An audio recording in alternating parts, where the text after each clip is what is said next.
Long ago, in the heart of a green and mighty forest in Nigeria, there was a village called Omor. The people of Omor were strong, hardworking, and happy. But no one in the village was as strong as Odogwu the hunter. They called him Odogwu Agba Agu, which means the man who fights like a lion. His muscles were like iron. When he walked, the ground felt it. When he held his long black spear, it looked like a broomstick in his hands. He was taller than the tallest palm tree in the village square. At least that's what the children believed. And when he laughed, it sounded like thunder. Odogwu had one job, to protect Omor village from wild animals. And he did it well. He killed snakes as thick as drums. He fought wild hyenas with his bare hands. He once wrestled a buffalo to the ground, tied it with rope, and dragged it back to the village like a goat. But his most famous story, the one every child told at night, was how he killed a lion with one strike. The lion had entered the village farm, roaring and chasing goats. The people screamed and ran, but Odogwu didn't run. He walked up to the lion, looked into its eyes, and said, "This is my village. You are not welcome." Then, pah! He threw his spear straight into the lion's heart. From that day, no lion ever came near Omor. If you're loving this video, go ahead and tap that subscribe button. It's free, and it helps us bring you more awesome content. Don't forget to turn on the bell so you won't miss a thing. We're so happy to have you with us, and Duroth. If you're enjoying what you're watching, make sure to hit that subscribe button and join our community. Don't forget to click the bell so you're always the first to know when a new video drops. Thanks. The people loved Odogwu. They brought him yams, fresh palm wine, bush meat, and gifts. Children sang songs about him. Women named their sons after him. Chiefs respected him. Even something was not right. At night, the forest sounded different. The usual noises, the chirps of crickets, the hoot of owls, the growl of faraway animals, were all silent. Even the monkeys had stopped jumping from tree to tree. Odogwu stood outside his hut, holding his spear, eyes scanning the dark trees. "Why is the forest so quiet?" he asked himself. "Why do I feel like something is watching me?" Every morning he went hunting, but these days he didn't find any animals. No antelope, no rabbit, no snakes, nothing. It was as if the forest had swallowed them. The other hunters began to whisper. "Odogwu has killed too much," one said. "He has angered the spirit of the forest," another said. "Even lions don't come again," said a third. "Maybe they are planning something." But Odogwu laughed. "The forest fears me," he said. "Let them try. I am ready." But inside his chest, his heart beat like a talking drum. Something was coming. One morning, a small boy ran into the village square, crying. "Papa, Papa," he screamed. "Come and see."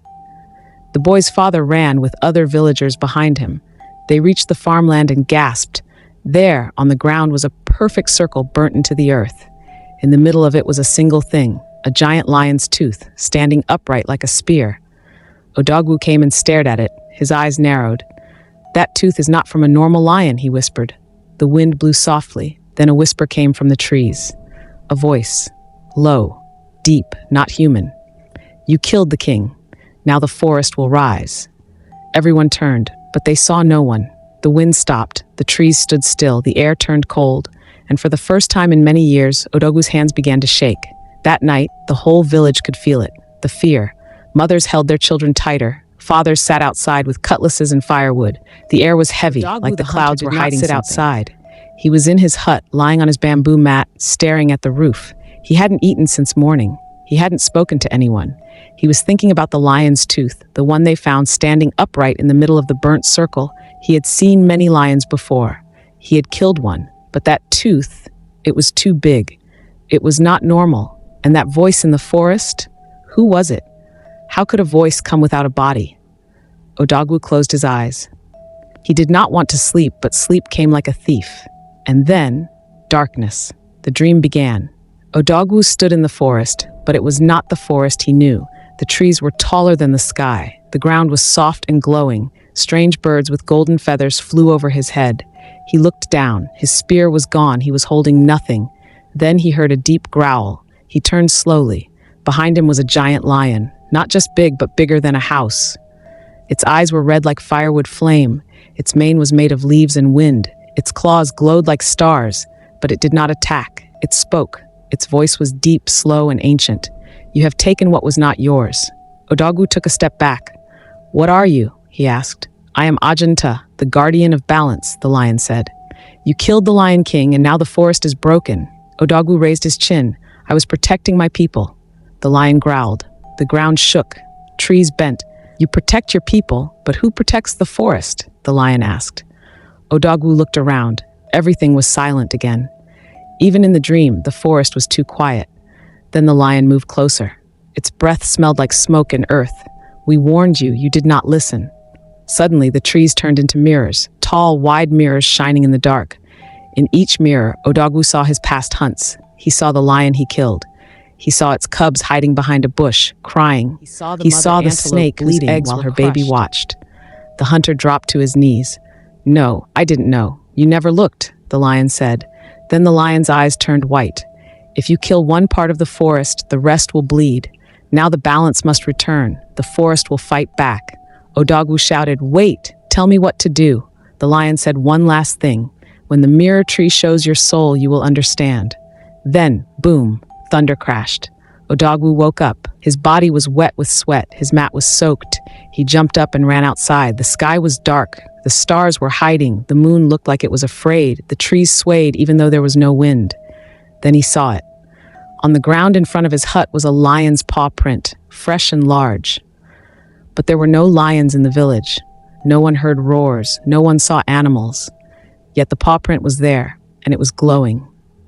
The next morning, Odogwu called the elders.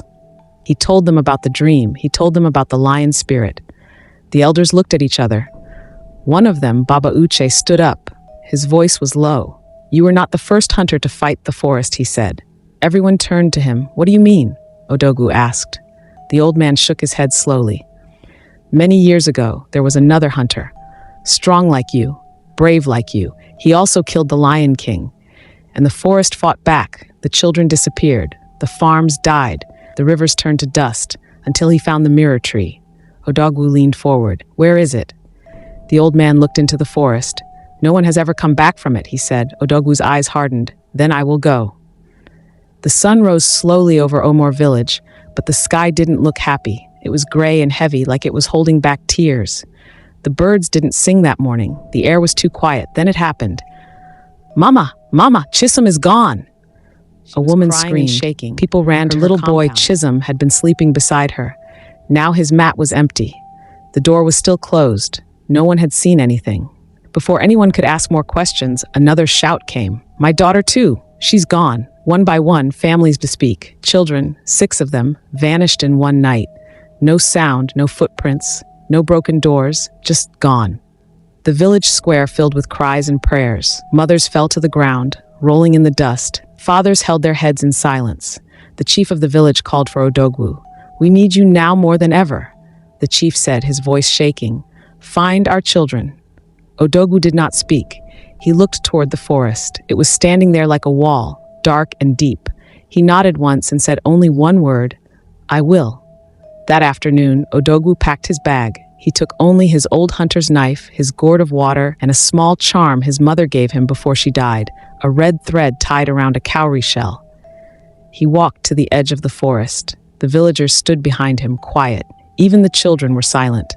Baba Uche, the old man, stepped forward. He held a piece of kola nut in his hand and whispered a prayer. "May the spirits guide your steps. And if you find the mirror tree, look carefully, Odogwu. Sometimes the enemy is not outside, it is inside." Odogwu nodded and entered the forest. The forest was not normal. It felt alive. Trees moved even though there was no wind. Leaves rustled with whispers. Shadows danced between branches. The air was thick like smoke, but there was no fire. He walked for hours. Then he saw it. A small white cloth caught on a tree branch. He ran to it. It was a piece of a child's wrapper. Chisholm's name was stitched in blue. Odogwu held it tight. He looked around. "I'm close," he whispered. Then he saw a footprint, small, bare, and heading deeper into the forest. He followed it. As he moved deeper, almost like glass, some even reflected light like mirrors. His ears began to ring. Then he heard something. Laughter, children's laughter. He ran toward the sound, but the more he ran, the farther it felt. The trees closed in. The ground became soft, like walking on thick cloth. Vines reached for his legs, trying to hold him back. Suddenly, the laughter stopped. He stood still, listening. Then he heard a soft voice behind him. "Why did you kill our papa?" He turned quickly. No one was there. But when he looked down, his shadow had changed. It was not standing like him. It was shaped like a lion. His own shadow was no longer his. Odogwu froze. He touched the red thread around his neck. "I came to find the children," he said softly. "I'm sorry for what I did. Show me the way." Then, from between the trees, a path opened, narrow, glowing, and strange. He stepped into it. As he walked, mirrors began to appear on the trees. But they didn't show his face.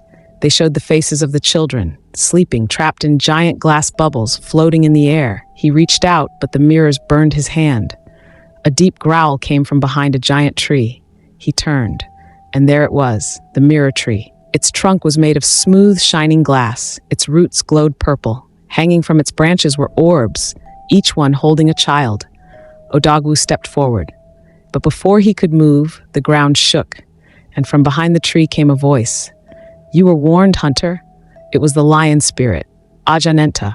But now, he was even bigger. His mane was like smoke. His eyes were filled with stars. "To save the children, you must first face your truth."